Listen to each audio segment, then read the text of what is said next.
Hey, we're doing this mag transmission on this Jeep Wrangler. I remember part one was discussing ways to get it out easily. Okay, now as you can see, this also had to come off, of course.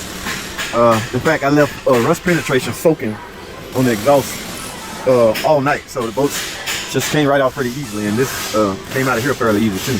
So naturally, of course, you have to remove the drive shaft. Okay, I got that off the flange, and I got the front wheel drive, or the front drive shaft off also. Now because this was at an angle, coming to here, I had to lift up on the axle itself. Alright, so it looks like we're moving right along, guys. I don't want to remove the cradle until I have the transmission supported. I still am not sure.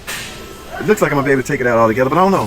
Still not sure until I get to find out which jack I'm going to use. Alright, now one problem, this is a weird transmission setup. In order to gain access to the torque converter bolts, you have to get the starter off. Well, you have to take the starter off anyway to do a transmission, or you have to unbolt it from the transmission. But in this case, we have to take it all the way off. Okay.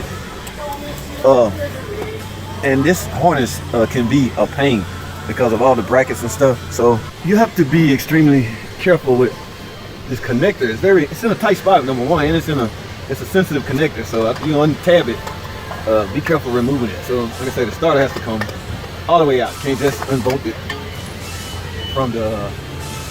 All right, so now I will have to rotate the engine, you know, to remove, I think it's a total of 6 on the nag transmission torque converter bolts. Okay, now from there, let's see, unbolt it. Of course, I had to get the dipstick out the way. I had to get the connector for the transmission electrical portion out the way. Dipstick out the way, a couple of bolts I have to squeeze up there and get. Then from there, guys, we'll have to support the transmission and the transfer case. And remove the bottom cradle, as you can see. And bring it on out.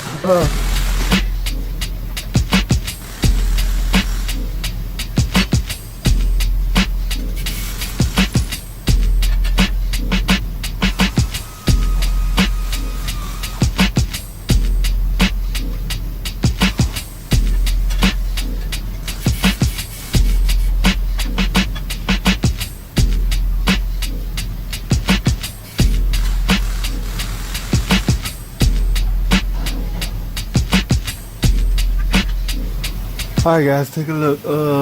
In order to get those 2 upper bell housing bolts, I have to leave something pried in between that harness. That's the only thing stopping me, guys. As y'all can see, I will try to pull it out with the transfer case attached. With this jack, I should be able to pull it off. I'm not dealing with 4 arms, I'm dealing with an even slate. In fact, I'm gonna let it down and bag it back some more so all the leverage, all the weight can carry on this end. Okay, so I wouldn't be able to pull that off if it was a front wheel drive transmission with this jack. I could do it with this, with the other jack, so I could do it with this jack. So I left this one attached, so once I unhook those 2 upper bell housing bolts, we good to go, guys. Whew. Alright, I know, man, some of you guys, this is easy, a piece of cake, but I don't yank these out daily, on a daily basis. In fact, I don't do transmission daily, so transmission man not here. So, they got me doing it. So, let's get back to work, guys. Alright guys, let's get this thing out.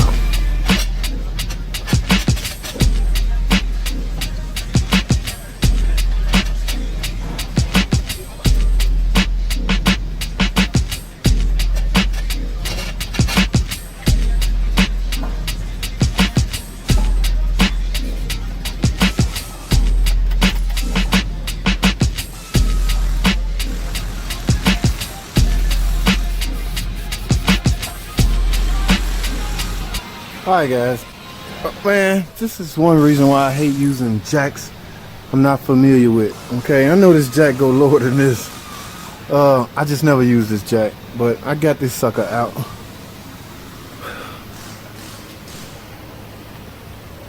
You're getting a new one, man. That's why when it's so hard or it's fairly difficult to get a transmission out, you need that peace of mind knowing you're going in with a new one. I always had a hard time overhauling.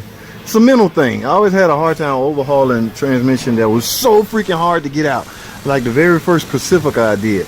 Y'all seen the Pacifica I did. Now I ain't talking about the minivan Pacifica. I'm talking about the old body style Pacifica. Matter of fact, watch this video right here, guys. See how much trouble it is to get that tranny out. So let me get this thing out and get it on the jack, and we're gonna bolt the transfer case up to it and go back in. All right, stay tuned. Don't go anywhere. I will be right back.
Alright guys, welcome back. Man, we about to wrap this up.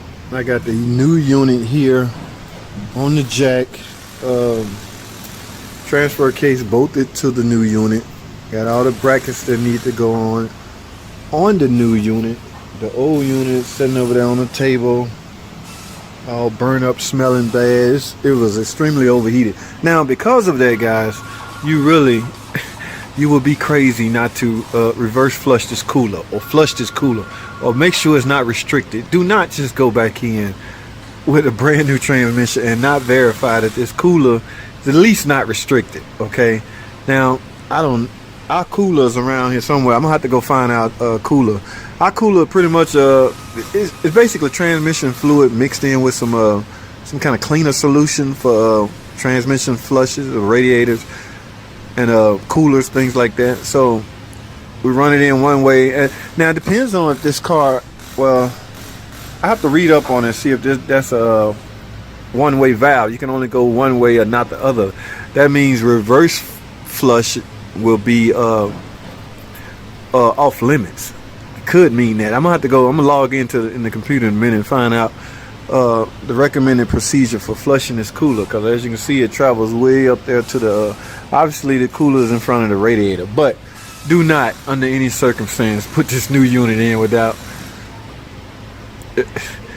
cleaning, flushing, at least verify that it's not restricted, the cooler, that is. All right, so let me get on with it, guys. I got a lot of work to do. Appreciate y'all hanging out with me.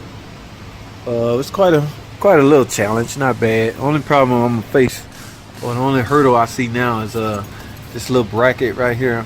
It's gonna have to go behind the transmission and then back on. So I'm gonna have a little hard time fighting with that. But like I said about the starter, you go right there, but that's the only way you're gonna get the torque converter bolts in. Okay, so guys, I bolt the exhaust back up, fill it up,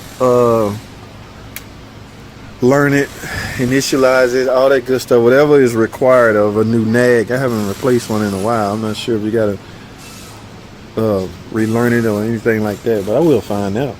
But for the most part, I'm going back in with it. I'm done with this Wrangler and this video, guys, so I'm gonna wrap this up.